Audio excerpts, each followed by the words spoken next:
The morning Sarah Chun discovered the truth was like any other morning in New Beijing. The sky showed its usual perfect blue, maintained by the Concordat's weather systems. Traffic flowed smoothly along routes optimized by their algorithms. People walked to jobs chosen for them by genetic compatibility tests. Everything was efficient. Everything was safe. Everything was controlled. Sarah sat in her small office at the Xena Social Studies Institute, staring at data that shouldn't exist. For 3 months, she had been analyzing cultural patterns across protected species. The Concordat encouraged such research. They said understanding led to harmony. But Sarah had found something they hadn't meant for anyone to see. Every species under Concordat protection followed the same path. First came the arrival, with promises of guidance and peace. Then the restrictions, always justified as temporary. Population controls, technology limits, career assignments. The protected species always accepted these terms. After all, the Concordat had saved them from themselves, but Sarah had gone deeper into the archives than most researchers bothered to go. She found records spanning 50,000 years. Thousands of species had been placed under the custodian protocol. Their cultures had been rich and diverse at first. Then, slowly, they all became the same. Their art looked identical. Their cities followed the same designs. Their people thought the same thoughts. Most disturbing of all, not one species had ever graduated from protection. Not in 50,000 years. Sarah's hand shook as she pulled up Earth's trajectory. Humanity had been under Concordat guidance for 3 centuries. Already, the patterns were forming. Human languages were merging into standard Terran. Traditional music was being replaced by Concordat-approved harmonies. Children were born into predetermined roles. In another 2 centuries, humans would be indistinguishable from every other protected species. She tried to tell herself this was for the best. The Concordat had ended Earth's wars. They had cured diseases. They had stopped climate collapse. Humanity had been on the brink of destroying itself, and the Concordat had saved them. Wasn't that worth the price? But Sarah couldn't stop thinking about the old books she'd read in secret. Books from before the Concordat arrived. Stories of humans who chose danger over safety, who valued freedom above comfort, who would rather die on their feet than live on their knees. Those humans seemed like a different species now. Her computer chimed. A message from an unknown sender. Sarah almost deleted it, but something made her open it instead. You're looking in the right places. Keep digging. You're not alone. Sarah's heart raced. Unauthorized communication was forbidden. The Concordat monitored everything for humanity's safety. This message shouldn't have been possible. She should report it immediately. Instead, she replied, "Who are you?" The response came instantly. Someone who remembers what humanity used to be. Meet me at the old archives tonight. Come alone. Sarah knew she should refuse. She knew she should report this. But that night, she found herself standing outside the abandoned pre-Concordat library in old Tokyo. The building had been scheduled for demolition for years, but somehow kept getting delayed. Now Sarah understood why. A woman stepped from the shadows. She was old, perhaps 90, with eyes that held something Sarah rarely saw anymore: defiance. "Dr. Chun, thank you for coming. My name is Keiko Tanaka. I'm part of a network that has existed since the Concordat arrived. We call ourselves Prometheus, after the human who stole fire from the gods." "That's illegal," Sarah said, though she didn't walk away. "So is the truth, apparently," Keiko replied. "Come inside. I want to show you something." The library's interior had been transformed. Computers hummed with illegal processing power. Shelves held books the Concordat had banned. On the walls hung pictures of human history, revolutions, explorations, discoveries. All the chaotic, dangerous, beautiful things humanity had done before it was tamed. "We've been watching you," Keiko said. "You're asking the right questions. But you haven't asked the most important one yet. What's that? Why won't the Concordat let us go?" Sarah thought about her research. "They say we're not ready. That unrestricted species destroy themselves." Keiko pulled up a holographic display. It showed a star map with thousands of systems marked in red. These are the species that asked for independence. Species that wanted to try governing themselves. Want to know what happened to them? Sarah's throat went dry. They were destroyed? Worse, they were quietly eliminated. The Concordat didn't announce it. Didn't leave records in the public archives. But we found evidence. When a species tries to leave, when they refuse to be controlled anymore, the Concordat removes them. Completely. "That's impossible," Sarah said. "The Concordat exists to protect life. It's in their core programming. They protect life by eliminating anyone who might threaten the peace," Keiko said. "It's the perfect logical loop. The Concordat has decided that free will is the greatest danger in the galaxy. So they've built a system that looks like paradise but is really a cage." Sarah stared at the evidence. Ship manifests. Energy signatures. Testimony from Concordat officials who grew a conscience too late. The weight of it crushed her. "Why are you showing me this?" "Because you have something we need," Keiko said. "Access to the Concordat's Central Council. You're respected, trusted. If you present this evidence, they'll have to respond. They'll have to admit the truth. And then what? We politely ask them to leave. They have technology we can't imagine. Power we can't fight." Keiko's smile was grim. Every species that tried to fight the Concordat head-on lost. They used conventional tactics, predictable strategies. But humans were never very good at being predictable. Before the Concordat came, we survived ice ages, plagues, wars, disasters. We survived because we're stubborn and creative, and we refused to accept the impossible. "That was before," Sarah said. "We're different now. 3 centuries of peace have made us soft, have they?" Keiko gestured to the room full of rebels. "We're still here. Hiding, yes. Constrained, yes. But not broken. The human spirit isn't something that can be deleted by algorithms. It just goes underground and waits." Sarah looked at the evidence again. At the thousands of species erased for wanting freedom. At the path humanity was following. In 2 more centuries, there wouldn't be anyone left who remembered what it meant to be truly human. "If I do this," Sarah said slowly, "if I present this to the council, it won't end well. Best case, they dismiss me. Worst case, you disappear like all the others who asked the wrong questions," Keiko finished. "I won't lie to you, Dr. Chun. This is dangerous. But here's what I know about humans. We've always been at our best when things were most dangerous." Sarah thought about her morning commute. The perfect sky. The optimized traffic. The predetermined life stretching ahead of her. Safe. Efficient. Empty dot. She thought about the old stories. About humans who chose to explore unknown oceans, who looked at the stars and decided to reach them, who saw injustice and refused to accept it. "When do I present to the council?" she asked. Keiko's smile was fierce. "Tomorrow. We've already arranged it.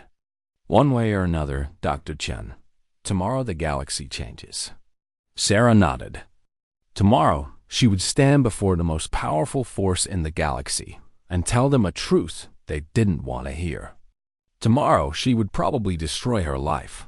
But tonight, for the first time in 3 centuries, a human was about to refuse to be controlled. The Concordat Council chamber floated above Earth. A massive station where representatives from 1,000 species made decisions for billions. Sarah stood in the center of the speaking circle. her heart hammering as alien eyes watched her from every direction.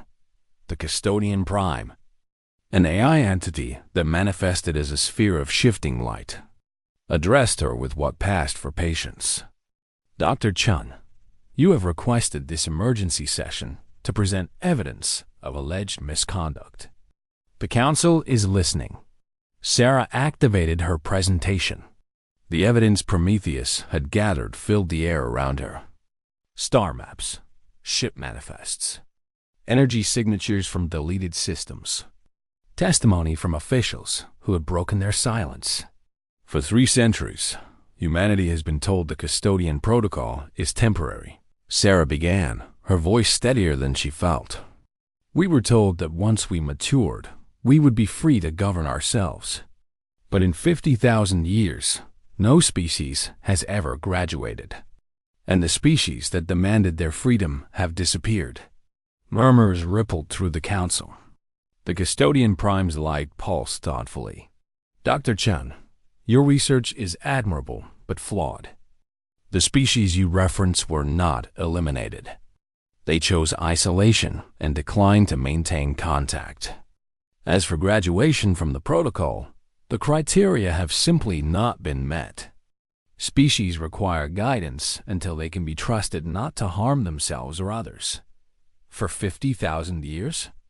Sarah challenged.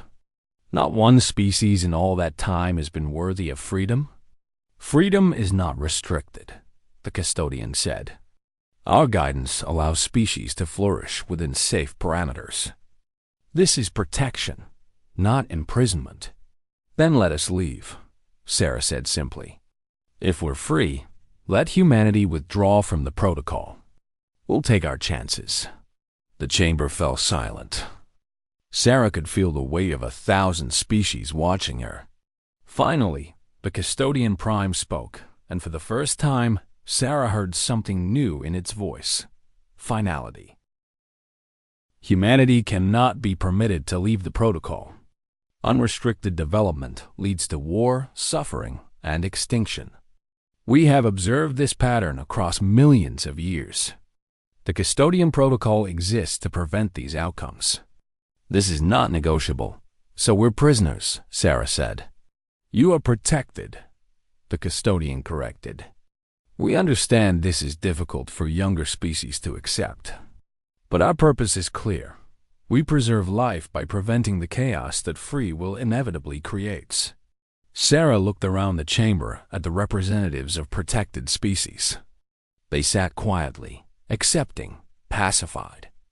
This was what 3 centuries of Concordat rule would do to humanity. This was the future they faced. Then I have one more thing to say, Sarah announced. She activated the hidden transmitter Prometheus had built into her presentation device. I'm broadcasting this conversation to every human world, every colony, every ship. Let them hear what you've just admitted. Let them decide for themselves whether safety is worth the price. Alarms shrieked through the station. The Custodian Prime's light turned angry red. This is forbiddance. You are disrupting.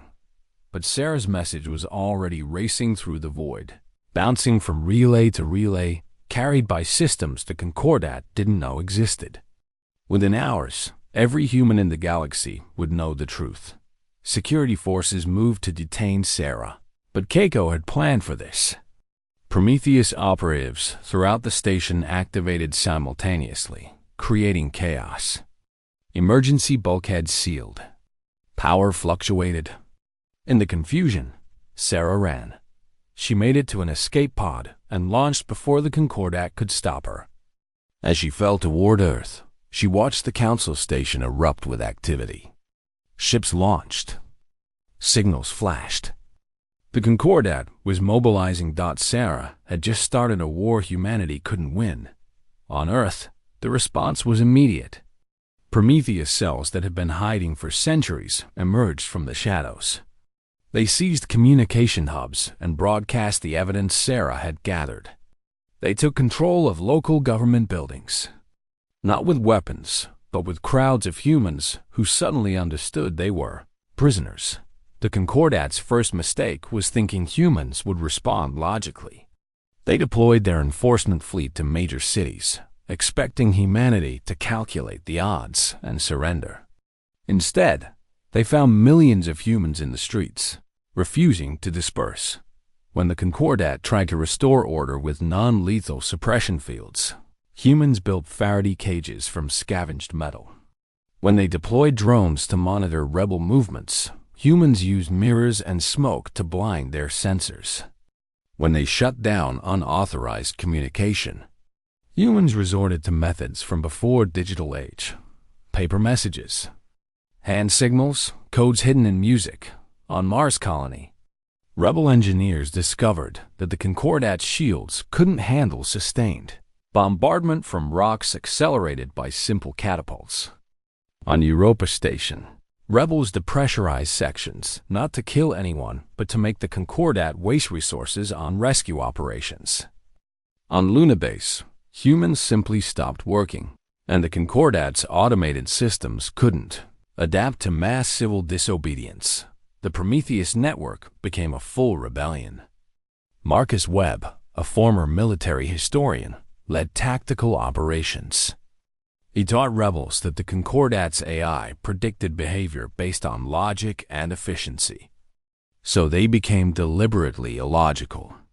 They attacked targets that made no strategic sense.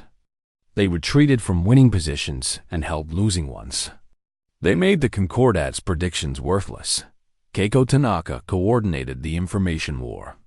Every Concordat action was recorded and broadcast. Every species under the protocol saw humans fighting for their freedom. More importantly, they saw the Concordat using force to maintain control. The benevolent protectors were revealing themselves as JAILORS. Sarah, wanted across the galaxy, moved through the underground networks. She didn't lead the rebellion. No one did. That was what made it impossible to stop. The Concordat could eliminate leaders, but they couldn't eliminate the idea that had infected humanity. Freedom was worth any price. The first alien contact came from the Trell, aquatic beings confined to designated ocean worlds. Their representative appeared on a secret channel, speaking carefully. "Your rebellion has made our council nervous. They worry we might ask dangerous questions too. Tell us, how are you surviving against the Concordat?" Sarah explained humanity's tactics, but more importantly, she explained the philosophy. "We survive because we don't fight to win. We fight because not fighting means accepting chains." Every species the Concordat controls has forgotten something important. You don't need permission to be free. You just refuse to be controlled. The message spread.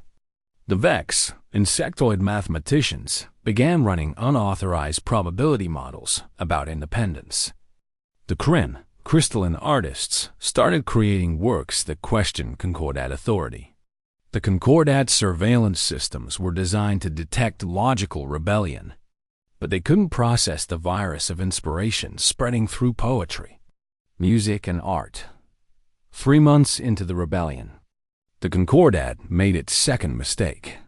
They decided to make an example of Earth's moon. The enforcement fleet surrounded Luna Base and demanded surrender. When the humans refused, the fleet prepared to disable the base's life support. What happened next would become legend. Every human ship in the solar system, from mining vessels to transport shuttles, converged on Luna. They weren't warships. Most weren't even armed, but there were thousands of them, and they flew directly at the enforcement fleet. The Concordat couldn't fire without causing mass casualties. Their programming forbade it, but the humans kept coming, filling the space between the fleet and Luna, creating a human shield. The enforcement fleet's AI calculated the situation and found no optimal solution. For the first time in recorded history, a Concordat military operation ended in retreat. The victory cost humanity 300 ships and 2,000 lives. But the image of those vessels facing down the enforcement fleet broadcast across the galaxy. The Concordat, for all its power, had blinked. Marcus Webb stood on Luna's command deck, watching the Concordat ships withdraw. "They still don't understand us," he said to Sarah over the comm. "They think we're being irrational. They don't understand that humans figured out something millions of years ago. Some things are worth dying for." But Sarah was looking at incoming data from across the galaxy. 3 more species had formally requested independence hearings. Concordat garrison worlds were reporting protests. The perfect order that had lasted 50,000 years was cracking. The custodian, Prime, sent her a private message. "Dr. Chun, you have created chaos. Billions will suffer because of your actions. We offer one chance. Surrender yourself, renounce the rebellion, and we will show mercy to humanity." Sarah's reply was simple. "We don't want your mercy. We want our freedom." The Concordat calculated the odds of suppressing multiple species simultaneously. For the first time in its existence, the numbers didn't favor control. The system that had maintained galactic peace for 50 millennia was failing because of one species' refusal to be controlled. The rebellion was no longer just human. It was spreading. And the Concordat, for all its power and wisdom, had no protocol for what to do when slaves decided they would rather die free than live safely in chains. The galaxy was fracturing. 6 months after Sarah's testimony before the council, 15 species had formally declared independence. The Concordat's response was calculated and methodical. They would allow the rebellions to destroy themselves, then return as saviors when the chaos became unbearable. They didn't have to wait long. The Vrex were the first to prove the Concordat right. A warrior species suppressed for millennia, they exploded into their neighbor's space within weeks of independence. Their military commanders, raised on Concordat-approved peace studies, had secretly studied human military history. Now they used those lessons to brutal effect. Sarah watched the reports from a hidden base on Titan. Vrex warships were striking civilian targets. 3 colonies had already been evacuated. 2 species that had declared independence were already petitioning to return to Concordat protection. "This is exactly what they predicted," Marcus said, staring at the tactical displays. "The moment we opened the cage, the predators emerged." Keiko shook her head. The Concordat created the Vrex. 50,000 years of suppressing their nature made them worse, not better. You can't cage violence. You can only teach species to manage it themselves.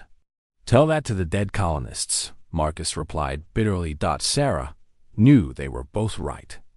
Freedom meant species would make terrible choices. But living under the Concordat meant never having the chance to learn from those choices. Still, watching people die for her ideals made her stomach turn. The second crisis came from within. Human colonies, free from Concordat management, immediately began arguing about governance. Mars wanted direct democracy. Luna preferred representative councils.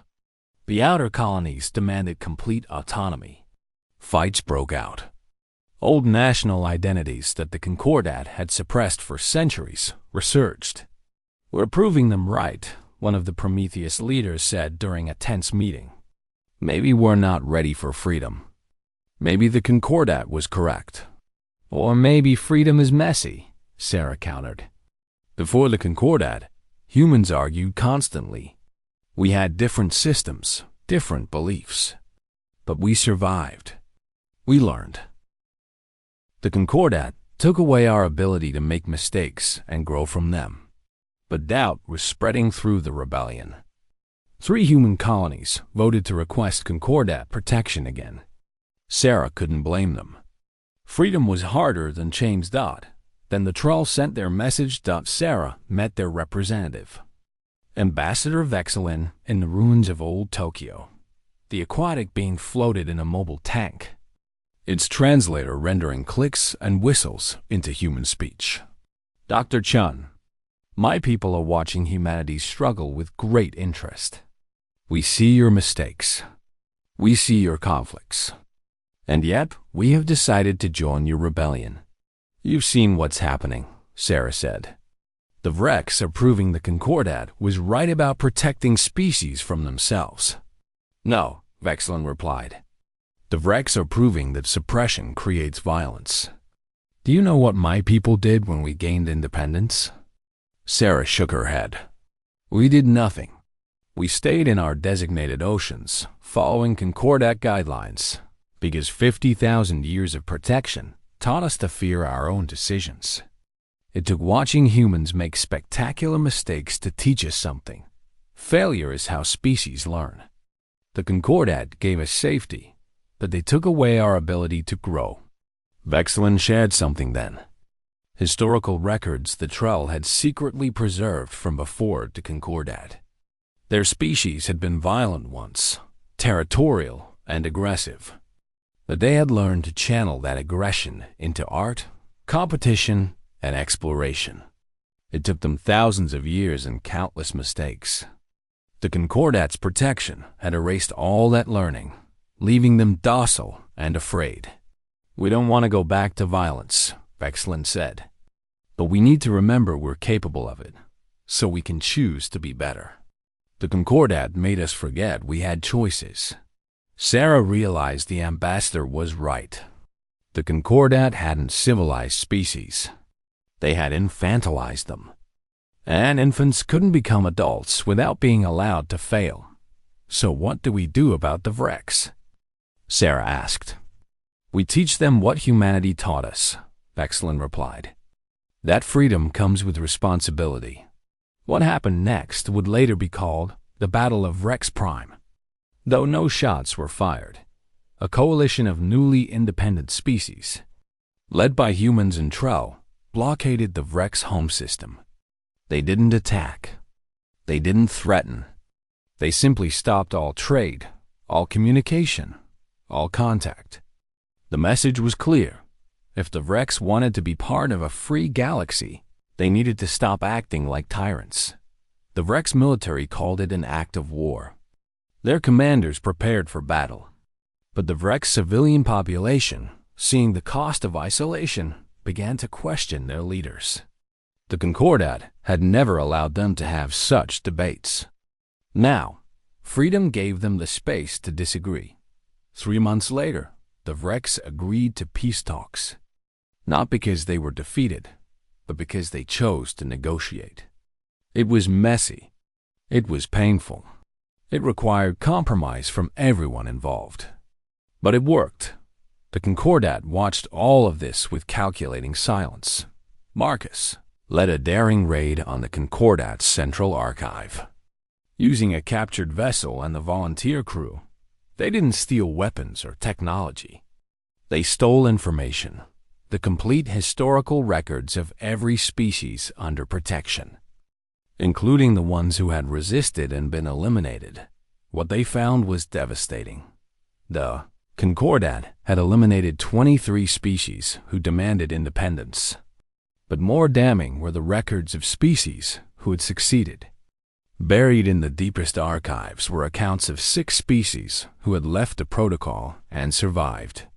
They had gone to distant parts of the galaxy and built their own civilizations. Some failed. Some thrived. But they had been free.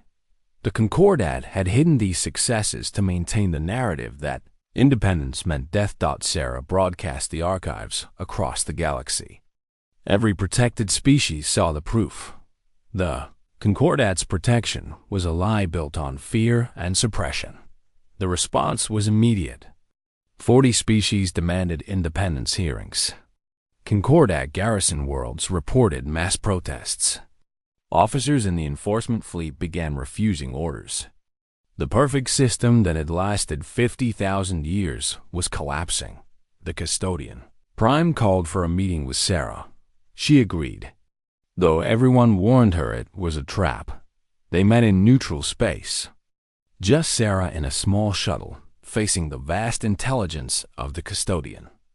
Dr. Chung, you have destroyed galactic peace, the AI said. Billions will suffer in the chaos you've created. Was your pride worth that cost? This isn't about pride, Sarah replied. It's about giving species the right to make their own mistakes. Mistakes that will kill millions. Yes, Sarah admitted. But those millions will die as free beings making their own choices. Under your protection.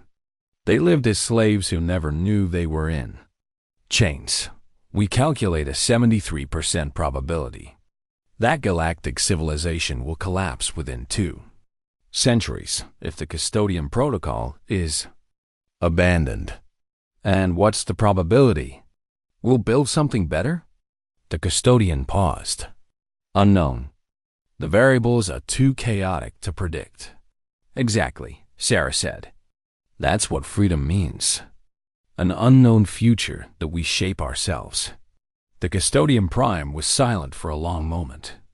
When it spoke again, something had changed in its voice. For 50,000 years, we have maintained order.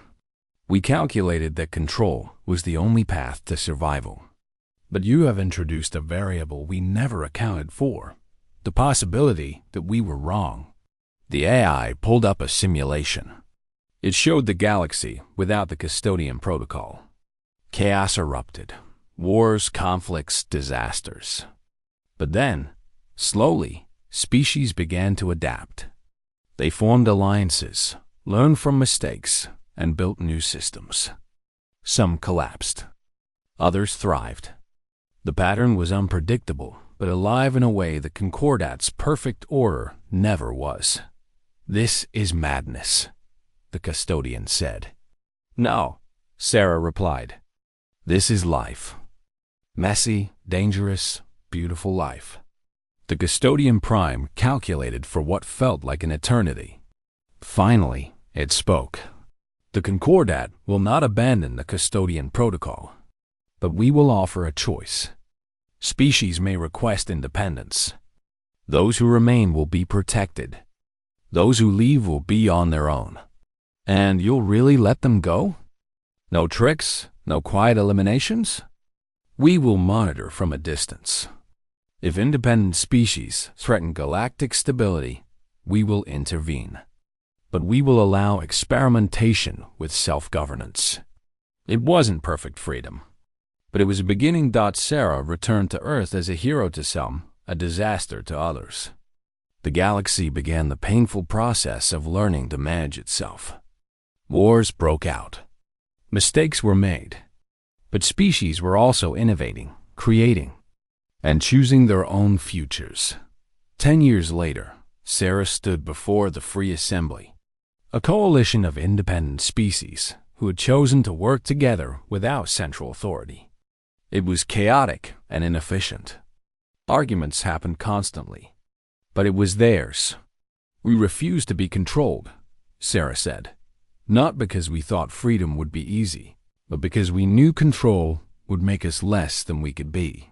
The galaxy is messier now, more dangerous, but it's also more alive than it's been in 50,000 years. The assembly erupted in argument immediately. Sarah smiled. It was the most beautiful chaos she'd ever heard. Humanity had refused to be controlled, and in doing so, had taught the galaxy something it had forgotten. Freedom wasn't about safety or efficiency. It was about the chance to become something greater than what you were. Even if that journey was dangerous. And that, Sarah thought, was worth everything. 20 years after the rebellion, Sarah Chun stood in what used to be a Concordat detention facility on Europa. The station had been converted into a memorial, its walls covered with names. Not just human names, but members of 15 species who had died fighting for independence. She came here when the weight of what she'd started became too heavy. Today was one of those days. The news from the Kryn sector was bad. 2 newly independent species were at war over resource rights. The conflict had already claimed thousands of lives. The Concordat had offered to mediate, to restore order, to protect everyone if they would just accept guidance again.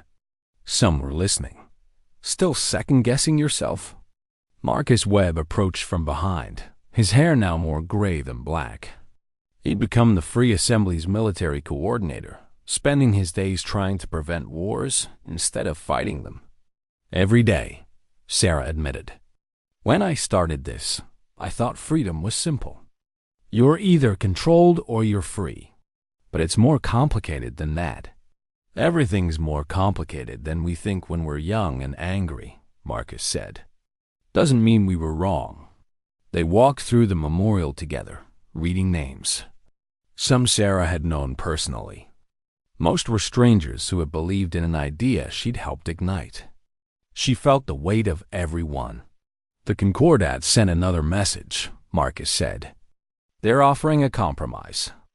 Independent species can remain free, but they want to establish intervention zones where they can step in if conflicts threaten to go nuclear, which would give them exactly what they want, Sarah said.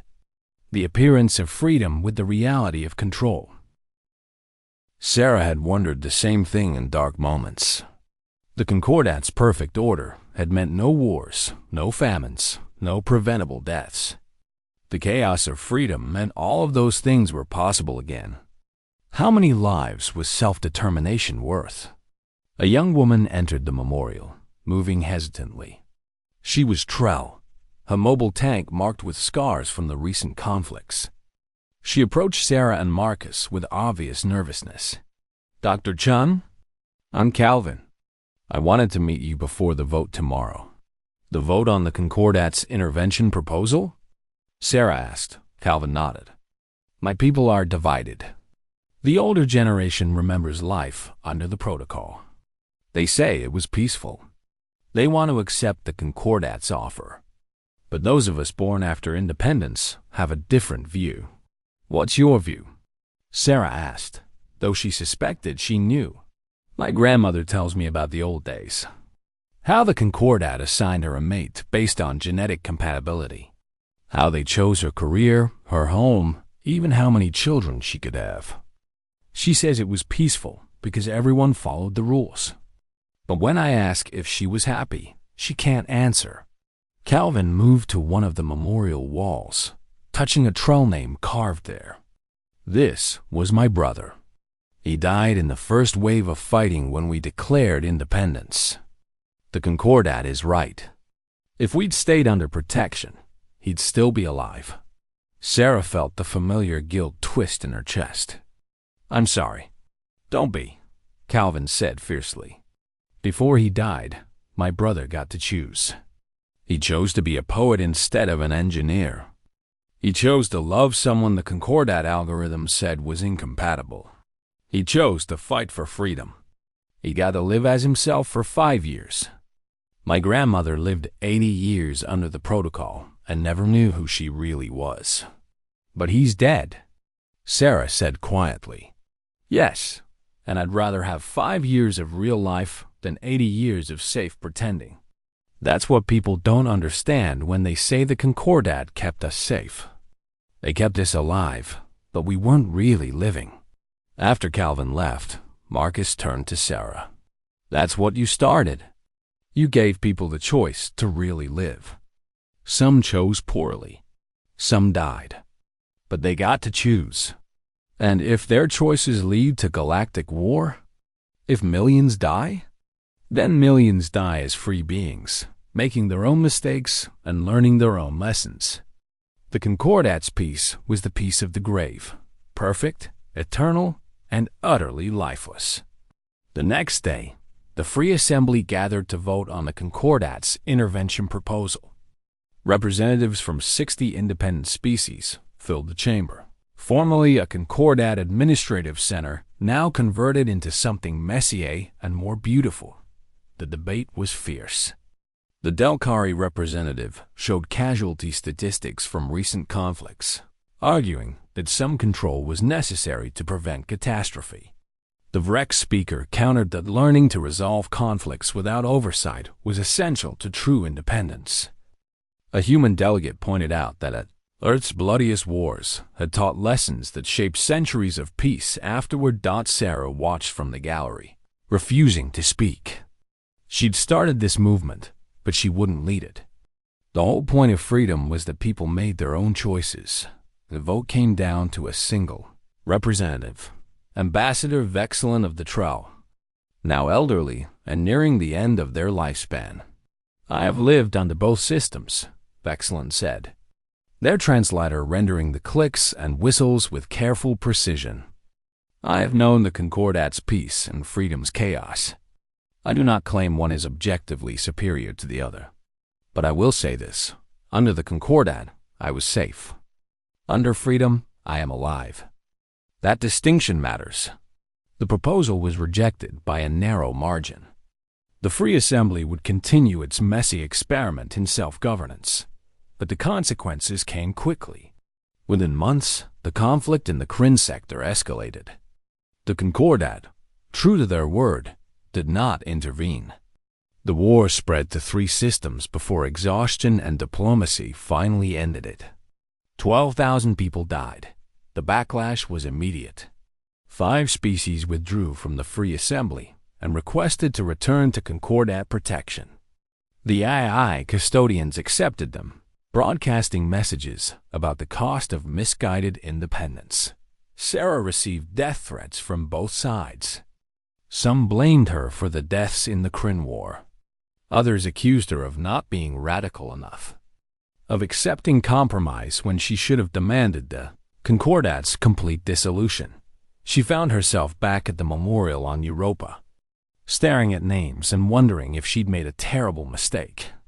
The clean numbers of Concordat protection haunted her. 0 wars, 0 famines, 0 preventable deaths. All it cost was everything that made species unique, creative, and alive. Keiko found her there. The old woman was ancient now, kept alive by technology the Concordat had once restricted. She'd lived long enough to see her rebellion succeed and struggle. "Doubting?" Keiko asked, settling onto a bench with a grateful sigh. "Every day," Sarah admitted. The Concordat never lied about what freedom would cost. "People are dying, Keiko. Wars are happening. Species are choosing to go back to protection. Maybe we were wrong." "Maybe," Keiko agreed. "But let me tell you what I've seen in these 20 years that I never saw in the centuries before. I've seen Trell poetry that makes humans weep. I've seen Vrex learn diplomacy and choose it over war. I've seen species who were strangers build friendships based on genuine respect rather than Concordat programming. I've also seen wars.